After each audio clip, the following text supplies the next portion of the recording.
Sir, ಇದು ಉಪೇಂದ್ರ ಅವರ style ಏನು ಅಂತಂದ್ರೆ ಏನನ್ನೂ ಹೇಳದೆ ಏನನ್ನೂ ತೋರಿಸದೆ ಸಿನಿಮಾ ರಿಲೀಸ್ ಮಾಡ್ತಾ ಇದ್ರಿ ನೀವು ಇಷ್ಟು ದಿನದಲ್ಲಿ.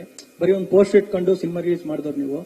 UI ಅಂತ ಬಂದಾಗ ತುಂಬಾ ವಿಷಯಗಳನ್ನ ರಿವೀಲ್ ಮಾಡ್ತಾ ಇದ್ದೀರಾ. ಅಂದ್ರೆ ಪೋಸ್ಟರ್ಸ್ ಬಂತು, ಟೀಸರ್ ಬಂತು, ಸಾಂಗ್ ವಿಡಿಯೋ ಸಾಂಗ್ ಬಿಟ್ರಿ, ಈ ತರದೆಲ್ಲ ಬಂದಾಗ ನೀವು ಬಿಟ್ಟಿರೋದೆಲ್ಲ ಜನಕ್ಕೆ ರೀಚ್ ಆಗ್ತಾ ಇದೆ, ಇಷ್ಟ ಪಡ್ತಾ ಇದಾರೆ ಅನ್ನೋ ಖುಷಿ ಇದೆಯಾ? ತುಂಬಾ ವಿಷಯಗಳನ್ನು ಹೇಳ್ತಾ ಇದ್ದೀನ ಅನ್ನೋ ಬೇಜಾರಿದೆ ನಿಮ್ಗೆ? ಇಲ್ಲ, ಅದು ಒಂದು ವೈಯಕ್ತಿಕ. ಬಟ್ ಈಗ ಪರಿಸ್ಥಿತಿ ಬೇರೆ ಚೇಂಜ್ ಆಗಿದೆ. ಇದಕ್ಕೆ ನನಗೆ ಶ್ರೀಕಾಂತ್ಗೆ, ನನಗೆ ನವೀನ್ಗೆ, ನನಗೆ ಮನೋಹರ್ ತುಂಬಾ ಕ್ಲಾಶ್ಗಳಾಗೋಗ್ಬಿಟ್ಟಿದೆ. ಯಾಕಂದ್ರೆ ನಾನು ಯಾವಾಗ್ಲೂ ಆಸೆ ಪಡ್ತೀನಿ ಪ್ರತಿ ಒಂದೇ ಒಂದು ಇಂಚು ತೋರಿಸಬಾರ್ದು ಅಂತ ನನ್ನ ಆಸೆ ಸಿನಿಮಾದಲ್ಲಿ. ಬಟ್ ಈಗ ಟ್ರೆಂಡ್ ಬೇರೆ ತರ ಆಗಿದೆ. ಈಗ ಎಲ್ಲಾ ಕಡೆ ರೀಚ್ ಆಗಬೇಕು, ಎಲ್ಲರಿಗೂ ಗೊತ್ತಾಗಬೇಕು ಅಂದ್ರೆ ಈ ಟ್ರೈಲರ್ ಟೀಸರ್ ಅನ್ನೋ ಟ್ರೆಂಡ್ ಆಗಿದೆ. ಅದನ್ನ ಬಿಡ್ಲೇಬೇಕು ಅನ್ನೋ ತರ ಸಾಂಗ್ಗಳು ಬಿಡ್ತಾರೆ, ವಿಡಿಯೋಸ್ಗಳು ಬಿಡ್ತಾರೆ ಎಲ್ಲ. ಸೊ ನನಗೆ ಯಾವಾಗ್ಲೂ ಅದು ಮನಸ್ಸಿಗೆ ಒಪ್ಪಲ್ಲ. ನಾನು ಆಸ್ ಎ ಡೈರೆಕ್ಟರ್ ಆಗಿ ನೆಕ್ಸ್ಟ್ ಪಿಕ್ಚರ್ ಅನ್ನ ಟ್ರೈ ಮಾಡ್ತೀನಿ. ನಾನು ಒಂದೇ ಒಂದು ವಿಜುವಲ್ ತೋರಿಸದೆ ಸಿನಿಮಾ ರಿಲೀಸ್ ಮಾಡಿ ಹಿಟ್ ಮಾಡಿ ತೋರಿಸ್ಬೇಕು ಅಂತ ನನ್ನ ಆಸೆ. ಗೊತ್ತಿಲ್ಲ ಅದು.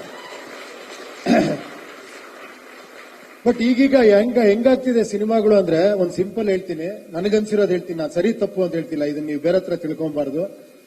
ಆಮೇಲೆ ಎಲ್ಲರೂ ಒಂದು ಟ್ರೆಂಡ್ ಅಲ್ಲಿ ಹೋಗ್ತಿದ್ದಾರೆ. ಹೆಂಗೆ ಅಂದ್ರೆ ಈ ಟ್ರೈಲರ್ ಟೀಸರ್ ನ ಕಾನ್ಸೆಪ್ಟ್ ಹೆಂಗಾಗ್ಬಿಟ್ಟಿದೆ ಅಂದ್ರೆ, ಒಂದು ಮದುವೆ ಮನೆ ಊಟಕ್ಕೆ ಹೋದಾಗ ಆ ಮದುವೆ ಮನೆಯಲ್ಲಿರೋ ಎಲ್ಲಾ ಊಟನ ಒಂದು ಇಷ್ಟಿಷ್ಟು ಹಾಕ್ಬಿಟ್ಟು ಒಂದು ಪ್ಲೇಟ್ ಅಲ್ಲಿ ಕೊಟ್ಬಿಟ್ರು ನೋಡ್ಕೊಳ್ಳಿ ಅಂದ್ರೆ ಇಡೀ ಸಿನಿಮಾ ಹೆಂಗಿದೆ ಅಂತ ಗೊತ್ತಾಗೋಯ್ತು ಅಲ್ವಾ? ಇದು ಗೊತ್ತಿಲ್ಲ ನನಗೆ, ಇದು ಪ್ಲಸ್ ಮೈನಸ್ ಗೊತ್ತಿಲ್ಲ. ಬಟ್ ಈ ಟ್ರೆಂಡ್ ಹಂಗಿದೆ, ಏನು ಮಾಡಕ್ಕಾಗಲ್ಲ. ಯಾಕಂದ್ರೆ ಜನ ಬರಬೇಕು ಅಂದ್ರೆ ಇದು ಮಾಡ್ಲೇಬೇಕು ಅಂತಿದೆ. ಬಟ್ ಹಂಗಂತ ಇದನ್ನ ಒಡೆದು ಮಾಡಬಹುದು, ಇಲ್ಲ ಅಂತೇನಿಲ್ಲ. ಆ ಕ್ಯೂರಿಯಾಸಿಟಿ ಕ್ರಿಯೇಟ್ ಬೇರೆ ತರನೂ ಮಾಡಬಹುದು. ಆದಷ್ಟು ನಾವು ಅದನ್ನ ಟ್ರೈ ಮಾಡಿದೀವಿ. ಇದ್ರಲ್ಲಿ ಆದಷ್ಟು ತುಂಬಾ ವಿಷಯಗಳನ್ನ ಬಿಟ್ಕೊಟ್ಟಿಲ್ಲ. ಏನಿದ್ರು ಒಂದು ವರ್ಲ್ಡ್ ಗ್ಲಿಮ್ಸ್ ತೋರಿಸಿದೀವಿ. ಒಂದೆಲ್ಲೋ ಒಂದು ಸಣ್ಣದಾಗಿ ಇನ್ನೊಂದು ಕೇವಲ ಒಂದು 15 ಡೇಸೇ ಇರೋದ್ರಿಂದ ನಮ್ಗೆ ಇವಾಗ ಬೇಕೇ ಬೇಕಾದ್ರೆ ಯಾವಾಗ ರಿಲೀಸ್ ಆಗುತ್ತೋ ಏನೋ ಅನ್ನೋ ಡೌಟ್ಗಳು ಎಲ್ಲರಲ್ಲೂ ಇದೆ. ಸೊ ಇದು ರಿಲೀಸ್ ಆಗ್ತಿದ್ಯಪ್ಪ, ಎಲ್ಲ ಲ್ಯಾಂಗ್ವೇಜ್ ಆಗ್ತಿದೆ ಅಂತ ತೋರ್ಸಕ್ಕಾರ ನಾವು ಮಾಡ್ಲೇಬೇಕು ಇದನ್ನ. ಸೊ ಒಂದು ಅನಿವಾರ್ಯವಾಗಿತ್ತು. ಪ್ಲಸ್ ಆಮೇಲೆ ಇದನ್ನ ನೀವು ನೋಡಿದಾಗ ಸಿನಿಮಾಗೆ ತುಂಬಾ ಪ್ಲಸ್ ಆಗುತ್ತೆ. ಯಾಕಂದ್ರೆ ಈ ಮೈಂಡ್ ಸೆಟ್ ನೀವು ಸಿನಿಮಾ ನೋಡಿದಾಗ ತುಂಬಾ ವಿಷಯಗಳು ಅರ್ಥ ಆಗುತ್ತೆ ನಿಮ್ಗೆ. ಸೊ ಅದಕ್ಕೋಸ್ಕರ ಇದನ್ನ ಇದು ಮಾಡಿರೋದು. ಸರ್, ಶಾರದಾ ಇಲ್ಲಿ ಮತ್ತೆ how much is the character ಕಲ್ಕಿ close to you in real life sir? That character ಕಲ್ಕಿ ಅಂದ್ರೆ ನಾವು ಕಲ್ಕಿ ಅನ್ಕೊಂಡಿರೋದು, ನೀವು ಡಿಶುಮ್ ಅಂತ ಇದ್ದೀರಲ್ಲ, ಅದೇ ದ ಡಿಸ್ಟ್ರಾಯರ್. ಅಲ್ಲ, ಕಲ್ಕಿ ಹೆಂಗಿರುತ್ತೆ? What is your imagination about ಕಲ್ಕಿ? No, whatever you have imagined, we are also seen in the Telugu film? No, that last time we spoke Nobody about knows. it, sir. No, nobody knows ಕಲ್ಕಿ ಆಗಿರ್ತಾರೆ ಅಂತ. ಅಲ್ಲ, ಉಪೇಂದ್ರ, ನಮ್ಮ imagination ಅಲ್ಲಿ Upendra is the ಕಲ್ಕಿ. ನೋಡಿದ್ರ ನಿಮಗೆ ಕಲ್ಕಿ ಅನ್ಸಿದೆ ಅಂದ್ರೆ ಸೂಪರ್. ಅದು ಇದು ಕಲ್ಕಿ. Okay, what is how much is the character close to you in real life sir? ಇದು ನನ್ನ ಪ್ರಕಾರ ನಿಮ್ಮೊಳಗೆ ಎಲ್ಲರೊಳಗಿರುವಂತ ರೆಬೆಲ್ ನೇಚರ್ ಆ ಕ್ಯಾರೆಕ್ಟರ್ ನಿಮ್ಮೊಳಗೆ ಇದೆ. ಅದು ಆಕ್ಚುಲಿ ಅದನ್ನೇ ನಾನು ಟ್ರೈ ಮಾಡ್ತೀನಿ ಅಷ್ಟೇ. ನಾನು ಅದೇ ಹೇಳಿದ್ದು, ಒಬ್ಬ ಹೀರೋ ಕತೆ ಆದಾಗ ನೀವು ಅವನ್ನ ಒಂದು ಫ್ಯಾಮಿಲಿ ಏನೋ ಪ್ರಾಬ್ಲಮ್ ಆಗುತ್ತೆ, ಒಬ್ಬ ಹೀರೋ ಬರ್ತಾನೆ, ಒಬ್ಬ ವಿಲನ್ ಹೊಡಿತಾನೆ ಅಂದಾಗ ನೀವು ಅಲ್ಲಿ ನಿಮ್ಮನ್ನು ನೀವು ನೋಡ್ಕೊಳಕ್ ಟ್ರೈ ಮಾಡ್ತೀರಾ ಅಲ್ವಾ? ಇವಂದು ಅದ್ ನಿಮ್ ಫ್ಯಾಮಿಲಿ ಅಲ್ಲದೆ ಇದ್ರು ಕೂಡ. ಬಟ್ ಇದು ಇನ್ನೂ ನಿಮ್ ಹತ್ರ ಬರೋಕ್ಕೋಸ್ಕರ ನಿಮ್ ಕತೆನೇ ಹೇಳಕ್ ಟ್ರೈ ಮಾಡಿದೀನಿ ಅಷ್ಟೇ. The director in Upendra is satisfied with UI because ನೀವೇ ಲೈಕ್ ನಾನು ನೋಡ್ಬೇಕು, ಅದಾದ್ಮೇಲೆ ನಾವು ಡಿಸೈಡ್ ಮಾಡ್ತೀವಿ ಪ್ರತಿ ಸತಿ ಡೇಟ್ ರಿಲೀಸ್ ಡೇಟ್ ಬಗ್ಗೆ. ಇಲ್ಲ, ಫೈನಲಿ ಇಸ್ ಇಟ್ ಸ್ಯಾಟಿಸ್ಫೈಡ್? ಇಲ್ಲ, ಸಾಧು ಅವರು ಯಾವಾಗ ನನಗೆ ಹೇಳ್ತಾ ಇರ್ತಾರೆ ಮೋಸ್ಟ್ ಅನ್ಸ್ಯಾಟಿಸ್ಫೈಡ್ ಡೈರೆಕ್ಟರ್ ಇವರು ಅಂತ. ಅದು ನನಗೆ ಎಷ್ಟು ಮಾಡ್ರೂ ಸ್ಯಾಟಿಸ್ಫ್ಯಾಕ್ಷನ್ ಆಗಲ್ಲ. ಕೊನೆಗೆ ಇವರೆಲ್ಲ ತಳ್ಳಬೇಕು, ಹಾಕಿ ಸರ್ ಸಾಕು ಸರ್ ಹೊರಡಿ ಸರ್ ಅಂತ. ಸೊ ಅದನ್ನ ಬಹಳಷ್ಟು ಮಾಡ್ಬಿಟ್ಟಿದ್ದಾರೆ ಶ್ರೀಕಾಂತ್, ನವೀನು, ಮನೋಹರ್ ಅವರು ಎಲ್ಲ.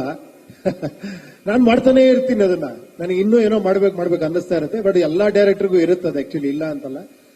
ಬಟ್ ಖಂಡಿತ ಅದು ನೀವೆಲ್ಲ ಖುಷಿ ಆದ್ರೆ ಅಷ್ಟೇ ನಂಗೆ ಸ್ಯಾಟಿಸ್ಫ್ಯಾಕ್ಷನ್, ಅಷ್ಟೇ, ಇನ್ನೇನಿಲ್ಲ. ಸರ್ ವಿಜಯ್ ಅಂತ ಸರ್, ನಿಮ್ಮ ಸಿನಿಮಾಗಳ ಡೈರೆಕ್ಷನ್ ಸಿನಿಮಾಗಳಲ್ಲಿ ನೋಡ್ತಾ ಹೋದಾಗ ಪೊಲಿಟಿಕಲ್ ಕನೆಕ್ಷನ್ಸ್ ನ ಕೊಡ್ತಾ ಹೋಗ್ತಾ ಇರ್ತಾರೆ ಸಿನಿಮಾದಲ್ಲಿ. ಅಂದ್ರೆ ಹೆಂಗಿರುತ್ತೆ ರಾಜಕೀಯ ವ್ಯವಸ್ಥೆ ಅಂತ. ಸೊ ಇದರಲ್ಲೂ ಕೂಡ ಆ ತರದ ಡೈಲಾಗ್ ಬರೋದ್ರಿಂದ ಈ ಏನ್ ಡಿಫ್ರೆನ್ಸ್ ಇದೆ ಸರ್ ಹಿಂದಿನ ಪೊಲಿಟಿಕಲ್ ಇದಕ್ಕೂ ಈಗ ಕೊಟ್ಟರು ಮತ್ತೆ 2040ಗೆ ತೋರಿಸಿದ್ರಿ? ಹಾಗಾಗಿ ಅಲ್ಲಲ್ಲ, ಏನಂದ್ರೆ ನಾವೆಲ್ಲ ಏನ್ ಅನ್ಕೊಂಡಿದೀವಿ, ನಾವೆಲ್ಲ part and parcel of the system. Politics ನಮ್ಗೆ ಸಂಬಂಧ ಇಲ್ಲದೆ ಇಲ್ವೇ ಇಲ್ಲ. ನೀವು ಇಲ್ಲಿಂದ ಹೊರಗಡೆ ಹೋಗ್ತಿದ್ದಂಗೆ ಪಾಲಿಟಿಕ್ಸ್ ಸ್ಟಾರ್ಟ್ ಆಗುತ್ತೆ.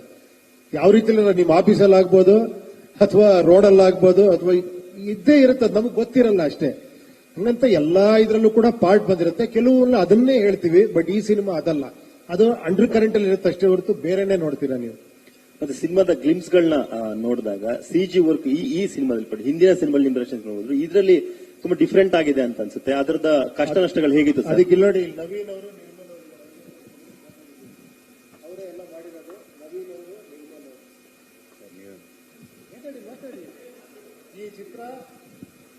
ನಿಜ ಹೇಳ್ಬೇಕಂದ್ರೆ ಸುಮಾರು ಒಂದೂವರೆ ವರ್ಷದಿಂದ ಇದ್ರದ್ದು ಹಲವಾರು ಏನೇಳಿ ಇದನ್ನ ಈ ತರ ಬರ್ಬೇಕು ಆ ತರ ಬರ್ಬೇಕು ಅಂತ ಒಂದ್ ಹೇಳ್ಬೇಕಾದ್ರೆ ಇಲ್ಲೇ ಕೂತಿಯ ನೋಡಿ ಇವ್ರು ನವೀನ್ ಅಂತ ಇದೇನಾರ ಒಂದ್ 6 ತಿಂಗಳು ಲೇಟ್ ಆಗಿದೆ ಬಟ್ ಚೆನ್ನಾಗಿದೆನಕ್ಕೂ ಇವರೇ ಕಾರಣ, ಲೇಟ್ ಆಗಿದೆನಕ್ಕೂ ಇವರೇ ಕಾರಣ. ಯಾಕೆ ಅಂದ್ರೆ ಸ್ಯಾಟಿಸ್ಫ್ಯಾಕ್ಷನ್ ಆಗಲ್ಲ. ನನಗೆ ಎಷ್ಟೊಂದು ಹೇಳ್ತೀರಿ ನೀವು ಡೈರೆಕ್ಟರ್ ಆಗಿ ಯೋಚನೆ ಮಾಡ್ಬಿಡಿ, ನೆಕ್ಸ್ಟ್ ಹೇಳ್ತೀನಿ ಸರ್ ನೀವು ಇವ್ರನ್ನ ಹಾಕೊಂಡು ಒಂದು ಪಿಕ್ಚರ್ ಡೈರೆಕ್ಟರ್ ಹಾಕೊಂಡು ಪಿಕ್ಚರ್ ಮಾಡ್ಬಿಡಿ. ಅವ್ರ ಒಳಗಡೆ ಒಂದಿದೆ ಇನ್ನೋಸೆನ್ಸ್, ಖುಷಿ ಆಗುತ್ತೆ ನಿಜವಾಗ್ಲು. ಅದೊಂದು ರೀತಿ ನನಗೆ ಪ್ಲಸ್. ಬಟ್ ಕೆಲವು ಕಡೆ ಇರಿಟೇಟ್ ಆಗುತ್ತೆ, ಕೆಲವು ಕಡೆ ಬೈದು ಇದೀನಿ, ಜಗಳ ಆಡಿದೀನಿ ಇವ್ರ ಹತ್ರ. ನೋಡಿ, ಡೈರೆಕ್ಟರ್ ಒಂದು ಲೈನ್ ಹಾಕಿ ಅದನ್ನ ಒಂದ್ ಹೆಜ್ಜೆ ಮುಂದೆ ಇಡಬಾರ್ದು ನೀವು. ಯಾಕಂದ್ರೆ ಡೈರೆಕ್ಟರ್ ಅಂದ್ರೆ ಅದು ಡೈರೆಕ್ಟರ್. ಏನೇ ತಪ್ಪು ಮಾಡಿ ಸರಿ ಮಾಡಿ ಡೈರೆಕ್ಟರ್ ಅಷ್ಟೇ ಅಲ್ವಾ, ನಾನೇ ಹೊಣೆ ಅಂತ. ಆದ್ರೆ ಇವ್ರು ಸೈಡಲ್ಲಿ ಹೋಗಿ ಏನೋ ಮಾಡಿರ್ತಾರೆ. ಮತ್ತೆ ನಾನು ಒಬ್ಬಡೇ ಯಾರು ಹೇಳಿದ್ದು ಸರ್, ನವೀನ್ ಹೇಳಿದ್ರು ಸರ್, ಮತ್ತೆ ಇವ್ರಿಗೆ ಫೋನ್ ಮಾಡಿ ಏನ್ರಿ ಅಲ್ಲ ಸರ್, ನಾನು ಸುಮ್ಮನೆ ಒಂದು ಐಡಿಯಾ ಹೇಳಿದೆ ಅಂತ ಇರ್ತಾರೆ. ಬಟ್ ಏನ್ ಮಾಡೋದು, ಅವ್ರ ಒಳಗಡೆ ಡೈರೆಕ್ಟರ್ ಇದ್ದಾರೆ. ಆದಷ್ಟು ಬೇಗ ಒಂದು ಸಿನಿಮಾ ಡೈರೆಕ್ಟ್ ಮಾಡಿ. ಓಕೆ, 5 ವರ್ಷ ಮಾಡಿ ಸಿನಿಮಾನ.